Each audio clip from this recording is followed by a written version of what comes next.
Baik, kita kembali lagi anak-anak. Assalamualaikum warahmatullahi wabarakatuh.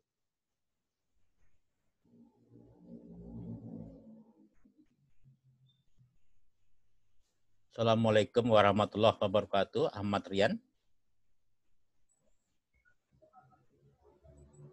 Nabila. Waalaikumsalam warahmatullahi wabarakatuh, Pak. Ya. Kenapa? Kita lanjut dari share screen yang tadi, ya.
Nah, ini beberapa grafik ya yang kita lihat yang menunjukkan adanya peningkatan dari unsur-unsur cuaca. Ya. Kalau dia panjang kita sebut unsur-unsur iklim. Tapi kalau misalkan datanya itu adalah pendek, kemudian juga lokasinya tertentu, ya kita sebut cuaca. Yang pertama kita lihat itu temperatur, ya sebelah kiri temperatur, ya. Kemudian juga masih bawahnya ada temperatur yang anomali. Nah, kemudian ada di sini juga land surface air temperature, ya kan? Gitu.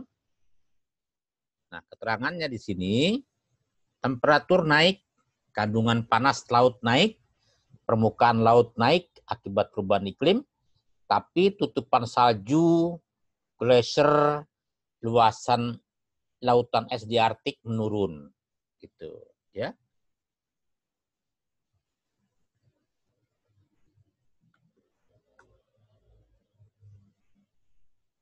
Nah, di belakang kalimat yang ditampilkan warna biru itu ada gambar globe, ya. Observe change in precipitation over land. Jadi perubahan pengamatan curah hujan di daratan, ya. Nah, kita sebenarnya kalau ini bisa kelihatan di sini. Tampak ya. Jadi pada pengamatan tahun 1901 sampai 2010 ya. Itu ada trennya. Jadi yang garis bawah ya. Nah, kita belajar pelan-pelan mengenai gambar dan grafik ini. Ya. Untuk garis bawah warna ke kiri itu warna coklat, itu trennya menurun. Tapi kalau misalnya kita lihat, pada gambar ini,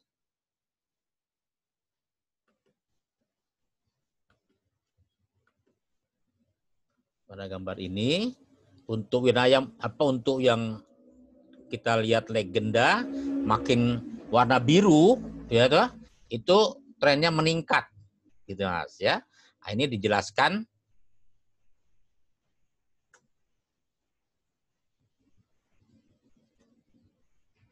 apa nih? Nah, daerah basah akan lebih basah dan daerah kering akan lebih kering sejak paruh kedua abad ke-20.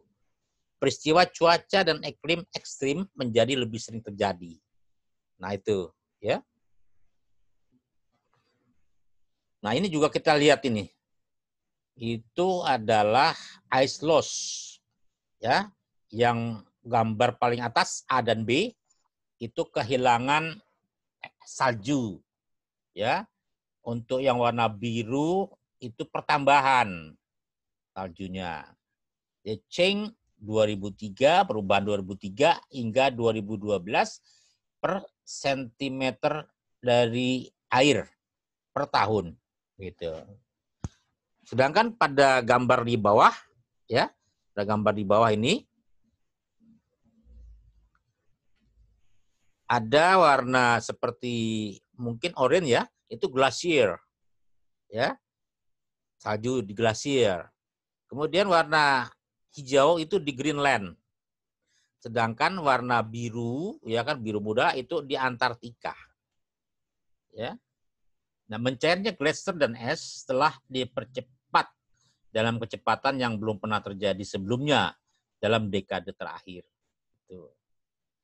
Nah, ini juga sudah dijelaskan mengenai proyeksi, Mas. Jadi RCP itu adalah salah satu metode ya yang terkait dengan proyeksi iklim. RCP 2.6 nanti kalau di level semester atas itu ini metode menghitung dari unsur-unsur tidak hanya dari iklim tapi dari unsur ekonomi ya kan, kemudian unsur perdagangan ya kan, unsur apa namanya kehidupan kita, mata pencarian segala macam ekonominya. RCP itu ada kayak semacam metode ya, RCP 2.6, RCP 8,5. Northern Hemisphere September Sea Ice Extent ya. Belahan bumi utara pada bulan September kondisi ya kan es di laut ya pada tahun 2081 hingga 2100. Jadi ini proyeksi. Proyeksi itu ke apa namanya masa depan, Mas. Makanya kan 2081 sampai 2100 ya. Nah, ini itu bisa kalau di sini kelihatan ya. Ini multimodelnya yang CIMP 5 multimodel ya kan, average rata-rata tahun 1986 2005. Ini yang ada kondisi pada saat itu ya. Kemudian ada multimodel yang dibuat ya oleh para pakar dari Amerika biasanya ya. Ini keterangannya, Arktik akan bebas es pada akhir abad ke-21. Tidak ada lagi es lagi ya. Gitu. Nah, ini juga Global Ocean Surface pH. Nah, pH itu untuk menunjukkan ya kan kebasaan atau keasaman gitu ya. pH daripada samudra permukaan. Jadi pH ini masih basah. Kalau batasnya pH yang 5,6 yang sudah asam di bawah 5,6. Ya kan? Ini setiap air itu kita bisa menentukan berapa pH-nya. Jadi ada ion-ion hidrogennya, ya. Nah, secara historical dari tahun 1850 hingga 2000, ya kan? Itu kita lihat di sini 12, ya. Nilai pH-nya. Kemudian makin lama makin menurun, ya. Pada tahun 2000, 2100 pH-nya ada yang 9, ada yang 11, ada yang 4, ada yang 10. Ini juga berdasarkan model-model perhitungan proyeksi perubahan iklim. Ya.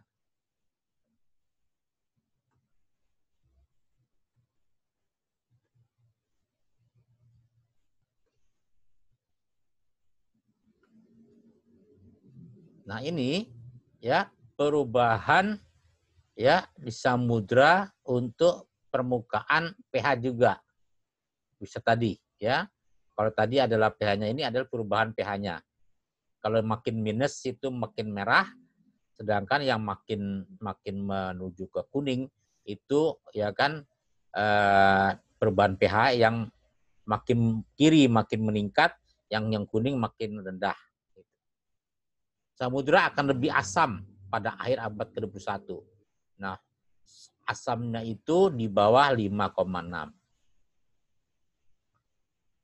Kemudian ini adalah rata-rata permukaan laut peningkatannya. Peningkatan rata-rata permukaan laut secara global. Ya, Ini juga perhitungan proyeksi dari tahun 2000 sampai 2100. Permukaan laut rata-rata global akan terus meningkat selama abad ke-21. Maka banyak sekali nanti pulau-pulau kecil itu akan tenggelam, ya, karena kenaikan daripada rata-rata permukaan laut global. Nah, kalau ini adalah regional sea level rise sama peningkatan muka laut secara regional by the end of the 21st century, ya, pada akhir abad ke-21, ya. Jadi makin merah, makin coklat itu naik 0,8 meter, makin biru berkurang, ya kan, untuk sea levelnya, ya kan, sea level rise-nya minus 0,4. Makin merah itu makin meningkat semua. Itu makin merah dan makin coklat. Ini untuk wilayah Asia, itu peningkatannya 0,4 hingga 0,6 meter diproyeksikan sea level rise-nya. Itu sekitar wilayah Asia Tenggara. 0,4 until 0,6 meter projected sea level rise around Southeast Asia region. Nah, itu artinya, ya. Nah, kemudian akibat yang ditimbulkan oleh efek rumah kaca atau pemanasan global, ya, kita lihat di sini changing rain and snow pattern. Jadi perubahan hujan dan salju polanya. Stronger storm, ya kan? Storm itu adalah badai yang makin kuat.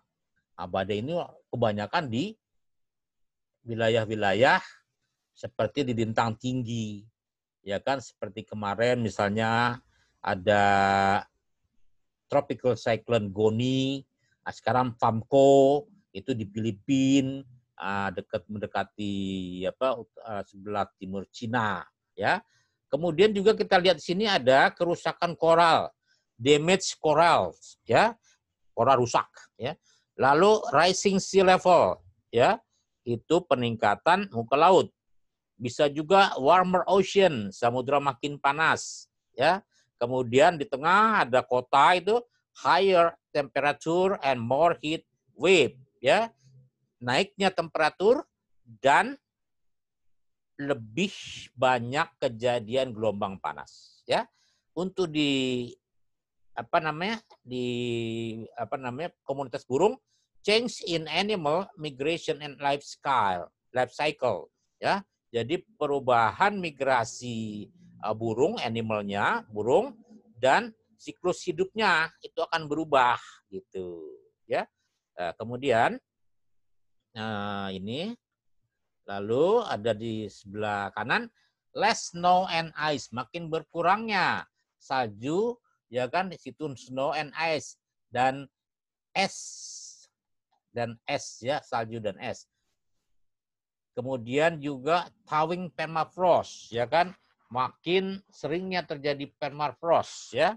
Itu nanti dicari tuh apa itu permafrost nanti. Kemarin kalau nggak salah di pertemuan berapa, Bapak juga singgung mengenai permafrost. Apa itu pendinginan atau apa nanti. Atau change in the plant life cycle, ya, perubahan dan hidup dari tanaman, siklus hidup tanaman, gitu. Nah, ini lebih mengarah ke teknis ini, ya. Perubahan 1 derajat akan menjadi gimana? Perubahan 2 derajat akan bagaimana? Ya, itu diimbangi dengan kenaikan dari CO2 yang paling atas datanya, ya. Jadi data itu seperti 400 ppm CO2, ya kan? Itu akan mempengaruhi kehidupan di bawahnya. Yang panah itu. Ini agak susah ini, ya. Lanjut. Nah, ini juga menunjukkan grafik, ya kan, perbandingan konsentrasi CO2, ya, dari beberapa tempat, ya. Kemudian disandingkan dengan proyeksi ke depan, ya, dengan perhitungan RCP 6, ya.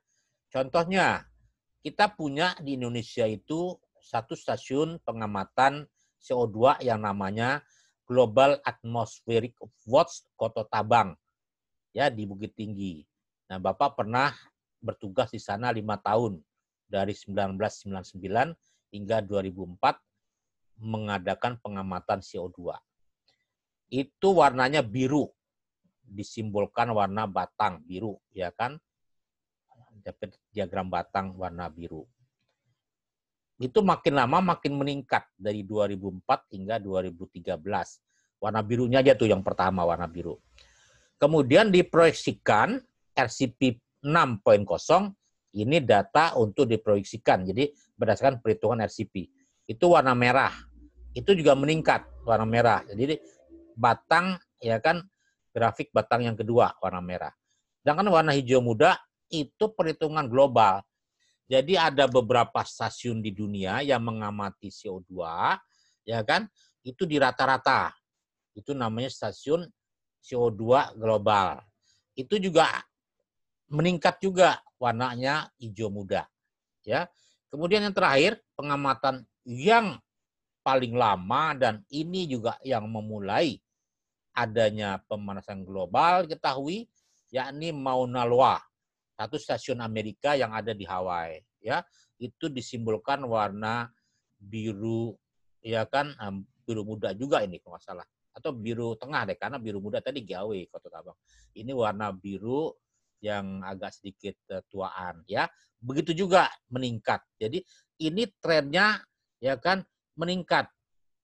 Nah, ini yang disebut dengan terjadinya perubahan unsur CO2. Tapi kalau nanti dia CO2-nya balik lagi ke bawah, ya, berkurang misalnya menjadi 360 lagi seperti awal, maka adanya variabilitas CO2 gitu loh, ya. Tapi kalau dia naik terus trennya, itu peningkatannya tidak berubah. Apa sih resikonya dan dampak dari perubahan apa namanya dengan pemanasan global? Resiko dan dampak dari pemanasan global, nah, kalian bisa, ya kan, di sini pada diagram pertama itu risk to unique and threat system. Kemudian 2 Romawi, frequency and severity of extreme climate event. Ya. Yang ketiga, global distribution and balance of impact. Ya. Yang keempat, total economic and ecological impact. Nah, nanti sudah ada cari nih, apa sih arti-artinya. Risk of irreversible large scale and abrupt transition. Ya, nah, gitu. Dampak perubahan iklim terhadap produksi padi, proyeksi produktivitas berdasarkan model iklim dan model tanaman. Senario model iklim, suhu tidak melebihi 2 derajat Celcius atau konsentrasi CO2 di atmosfer tidak melebihi 450 part per million berdasarkan skenario RCP 4.5, ya.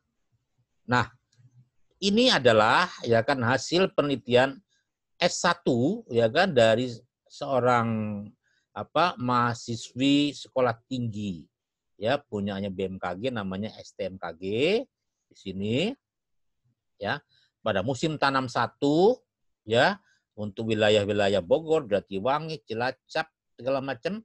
Untuk di Bogor pada saat ini musim tanam 1 kini, ya kan, kemudian dekat kalau merah, pertengahan itu dimajukan, ya, kemudian akhir musim tanamnya. Jadi kalau saat ini pada saat itu. Nah, kemudian musim tanam 2 ya kini, ya kan, itu lebih duluan, dekat, ya kan, pertengahan, akhir. Nah, gitu. Produksinya kalau dekat itu pengertiannya adalah berdasarkan periode. Periode dekat itu tahun 2016 sampai 2035. Ya, itu ada untuk yang absisnya itu produksi, berarti berapa ton hektar yang dihasilkan. Untuk pertengahan itu 2046, 2065. Itu bisa dihitung proyeksinya tuh tahun-tahun yang akan datang gitu, ya. Nah, kemudian solusi untuk mengatasi yang terjadi untuk kegiatan mitigasi, ya. Kalau mitigasi menanggulangi, adaptasi penyesuaian. Nah, apa sih yang terjadi pada saat perubahan iklim itu? Nah, kita harus lihat lagi kembali ke beberapa unsur yang mempengaruhi kondisi cuaca iklim di Indonesia. Ya, contoh untuk global itu kita dipengaruhi oleh El Nino dan La Nina. Nah, pada musim hujan saat ini, kita nih menghadapi kejadian La Nina. La Nina itu bisa lemah. Ada klasifikasinya tuh. Nah, biasanya orang-orang geografi itu membuat klasifikasi, Mas. Sama seperti orang biologi juga. Klasifikasi atau genus. Nah, kita juga kriterianya apa? Berdasarkan klasifikasi. Untuk wilayah regional, nah kalau global itu kita bisa masuk ke dunia ya.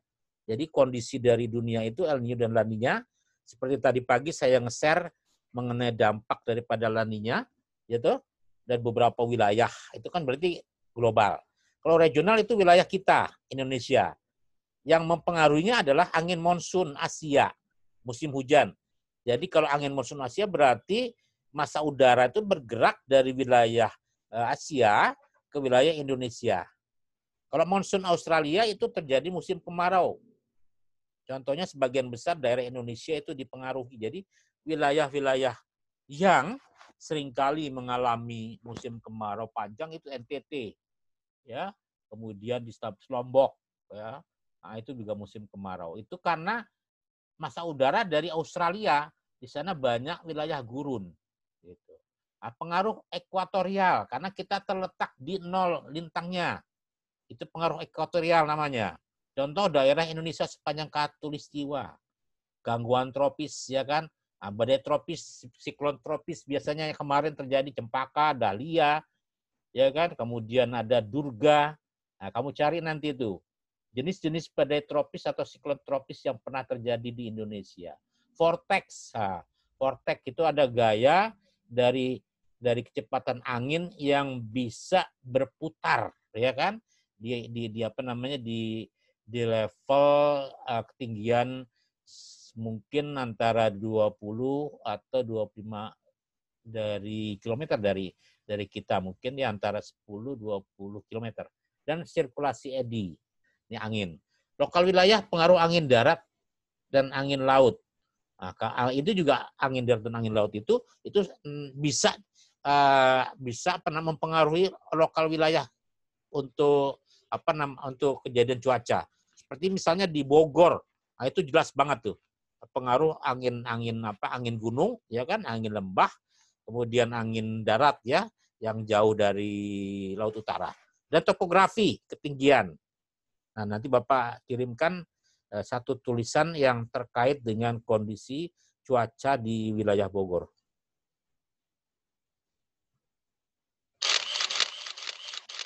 Nah, ini beberapa gambar yang menunjukkan kapan, ya kan, pengaruh global El Nino dan La Nina itu terjadi di kita. Gambar sebelah kiri menunjukkan kondisi normal, tidak ada pengaruh antara El Nino dan La Nina. Itu kondisinya seperti ini, ya. Memang kelihatannya hampir-hampir sama semua. Kalau kita nggak jeli melihatnya. Di sini ada kolam panas itu. Di ekuator kolam panasnya itu di sebelah kiri. Sedangkan yang di sebelah kanan adalah Amerika Selatan. Ya kan? Kondisi awannya itu masih di lingkungan sebelah barat kita, ya. Itu disebut dengan convection circulation, ya. Sedangkan untuk kondisi El Nino itu agak menjauh dari wilayah kita.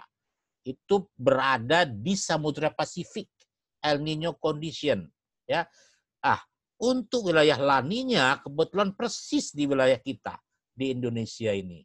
Itu namanya La Nina condition, ya.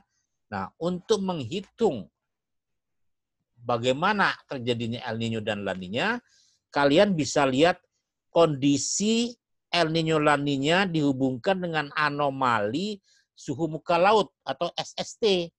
Anomalinya tapi ada perhitungannya itu. Ya, derajat Celcius. Kalau El Nino-nya itu anomali suhu muka lautnya lebih besar, sama dengan 3, itu dikatakan El Nino-nya kuat. Ya. Tapi pada saat anomali suhu muka laut berkisar antara 2 hingga 3, ya, itu El Niño-nya sedang. Ya. La Niña-nya tidak ada. Ya kan? La Niña-nya tidak ada. Pada saat anomalinya 3, antara 2 dan 3 itu tidak ada. Ya kan, La Niña-nya. Ya, pada saat anomali suhu muka laut 1 hingga 2 derajat Celcius, El Niño lemah. La Niña-nya kosong. Masa terbalik, pada saat kondisi anomali suhu muka laut antara 0 hingga 1 derajat, ya, itu El Niño-nya normal, La Niña-nya normal. Tapi pada saat -1 hingga -2, El Niño-nya tidak ada, La Niña-nya lemah. Anomali suhu muka laut -2 hingga -3, itu La Niña-nya sedang, El Niño-nya tidak ada. Kemudian pada saat anomali suhu muka laut minus atau sama dengan -3, ya kan, lebih kurang sama dengan -3, El Niño-nya tidak ada, La Niña-nya kuat, gitu loh, ya. Nah, sekarang dikatakan ada lemah, ada moderate, ya kan, ada kuat El Niño atau La Niña, gitu, ya. Itu sama, yang sebelah itu sama juga dengan SOI. Ya, Shorten Oscillation ditambah dengan data tekanan, Mas. SOI itu. Nah, ini adalah bagaimana pengaruh, itu MJO juga. Yang kemarin kamu sudah buat tugasnya itu. Ya, coba nanti dibaca lagi MJO itu apa, ya. Itu dampak penjalaran MJO global saat BBU atau belahan bumi utara musim panas. Nah, itu dampaknya itu. Ya, itu ada keterangan-keterangan warna. Warna hijau itu artinya apa? Warna merah tua atau coklat, warna biru apa, segala macam. Nah, gambar berikutnya dampak penjalaran MJO global saat belahan bumi utara musim dingin. Ya. Nah, tadi sama, pengaruh regional, pengaruh angin monsun yang Bapak katakan tadi, musim hujan. Arahnya yaitu massa udara dari sebelah barat Asia, kemudian kalau musim kemarau dari arah sebelah timur dari Australia. Pengaruh lokal, ya kan, topografi, ya kan.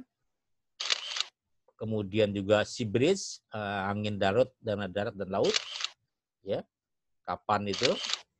Kemudian ada di sini adalah angin yang disebut dengan vortex, ya. Kemudian di sini juga ada disebut dengan apa namanya? Nggak kelihatan ini. Valley sama mountain, ya. Yang valley angin lembah, kalau mountain angin gunung. Ini sudah kemarin Bapak jelaskan juga ada 4 unsur yang pengendali curah hujan. Nah, ini dipole mode, ini juga sangat menarik, ya. Dipole mode ini, ya, itu kejadian yang ada di Samudra Pasifik, ya, sisi surface temperaturnya juga mempengaruhi dari kondisi kita sekarang. Jika nilai DMI, dipole mode-nya itu indeks negatif, maka curah hujan di wilayah Indonesia bagian barat secara umum akan bertambah. Jika nilai DMI-nya positif, secara umum curah hujan di wilayah Indonesia bagian barat akan berkurang. Nah, itu juga. Baik, terima kasih. Ya kan? Jam 9 lewat ya, mungkin kalian bisa siapkan sesi kalian untuk kita membahas grup yang belum, ya. Kemudian nanti akan Bapak share melalui WA Group grafik-grafik yang kira-kira kalian bisa membacanya seperti tadi, naik atau turun trennya dari unsur-unsur gas rumah kaca, gitu. Ya. Ada pertanyaan? Silakan. Baik mengenai tugas-tugas kemarin yang belum paham atau belum ada koordinasi sebelum kita akhiri.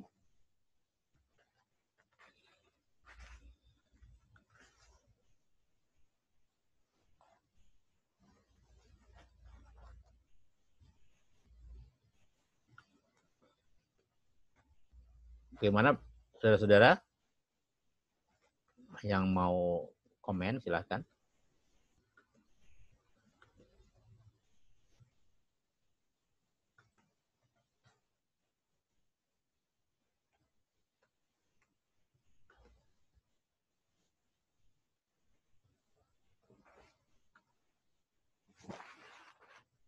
Setrio ada komen?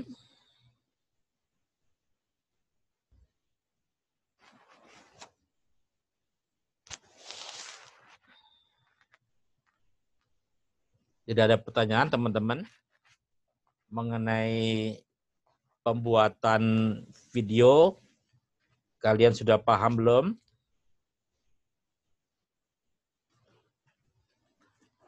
Sudah ya? Kalian harus mencari narasumber loh.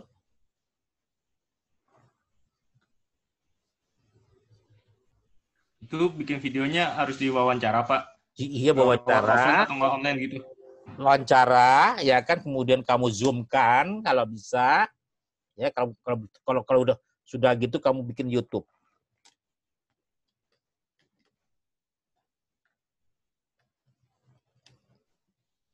Siapa aja teman, kakak kelas apa segala macam nggak apa-apa. Kalau kamu ketemu sama dosen mau silakan gitu. Mengenai apa? Perubahan iklim kek, global warming kek, kakak kelas juga boleh. Kita mau cari. Ya. Nah, kamu kira-kira sekarang saat ini ada nggak? Atau mungkin kamu ada punya kenalan di mana gitu, kerja di mana, boleh wawancara. Seperti yang beberapa video yang Bapak kirim, seperti tahu nggak sih gitu. Ya kan, kemudian ada kakak kelas semester 5 sekarang, Santi, seperti wawancara ke saya misalnya, boleh juga.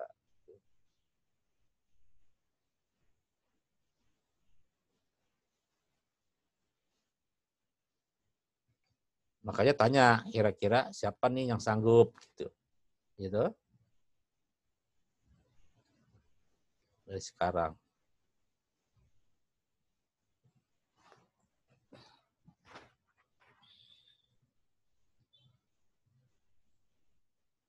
Baik, karena tadi ada beberapa kuis yang Bapak harus kirimkan. Malah sudah ya, Bapak sudah kirimkan ya. Itu kira-kira ada pertanyaan nggak dari 4 soal yang Bapak kirim ke kalian? Coba dilihat. Ada kira-kira yang perlu dibahas oleh kalian sekarang.